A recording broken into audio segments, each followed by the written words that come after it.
Hey everybody, what's up? Just got off the water here at Table Rock Lake. We had a fish of the moment on the water jerkbait lesson today. And man, they were biting really good today. We caught some real good ones. The water was 44 degrees. Wind was blowing pretty hard today, and it was freaking cold. It was like, mid-20s most up until this afternoon, but they were biting pretty good today. We did pretty good. And just wanted to take a time to do a video. I'm heading back to pick Elijah up at daycare now, and wanted to do a quick video. It might help you guys out, pertinent to what we experienced today with the walleye. And if you like to eat fish, everybody knows there's nothing better than walleye to eat. I mean, I just love them. And so many of the lakes across the country have got walleye in them with the bass. All the lakes here in Missouri to do. Most of the Tennessee lakes do. I mean, just a lot of the lakes we have across the country from this, geographical area north have the walleye. And for me, there's no better time to catch walleye on jerkbaits than in the winter when I'm bass fishing, because, right now, this between like December and March, I mean, I catch a lot of good walleye during any jerkbait trips that I go on to. So I wanted to give you guys some tips on how you can, get you a few bonus walleye if you're out there bass fishing on your next jerkbait fishing trip. Because I figured out these walleye a little bit. I don't ever go specifically targeting walleye, but if I wanted to, I probably could. So I've learned quite a bit about walleye behavior just by bass fishing, just like as a side, benefit from bass fishing. So wanted to give you guys a few tips on what to key in on. First of all, the biggest consideration in my mind as far as having a good day of catching walleye when you're bass fishing is picking the right day.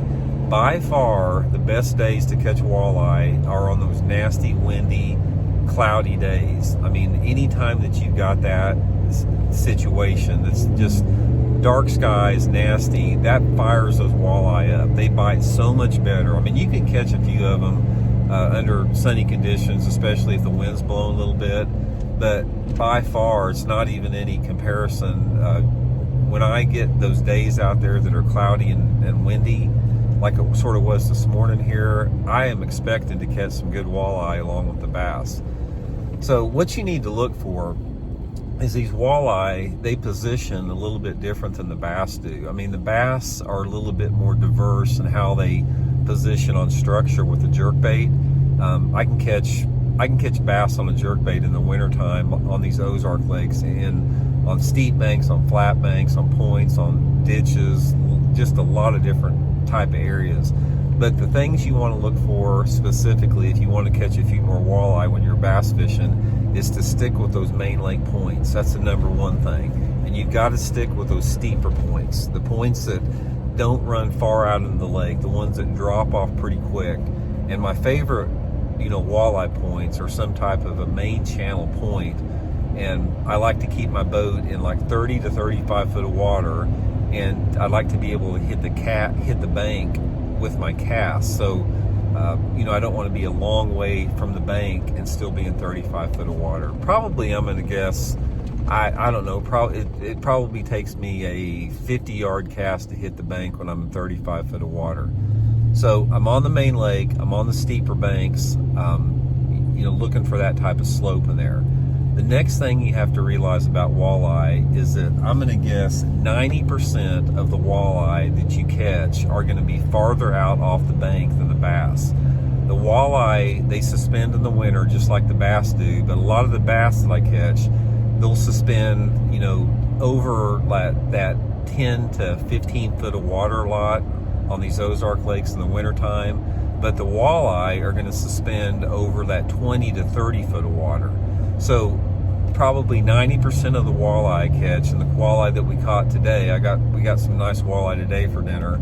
They come like within, the bait is like maybe 10 or 15 feet from the boat when these walleye hit.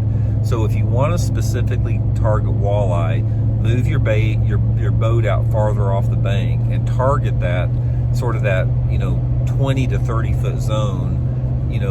Basically target 5 to 10 feet deeper than you would for the bass on the same banks. But those walleye will live on the same type of banks that the bass are, except they're just going to hang farther out off the bank. And the last thing advice I'll give you on that is your jerkbait color choice. You're going to catch so many more walleye using a flat finish for walleye. They like the any type of a muted matte finish. Today we were using the matte shad megabass jerkbait, but any type of a deal like French pearl, table rock shad, just those flat finish, the walleye much prefer those over a translucent or a metallic sided finish. So anyway, that's my walleye tips today. The next time you're fishing on a lake that's got walleye and bass in it both, just remember, get out there on those nasty days, fish farther out away from the bank with your jerk baits and stay with those flat finishes, and you'll get you some bonus walleye to take home. So anyway, just a quick tip driving home here. See you guys later. See you.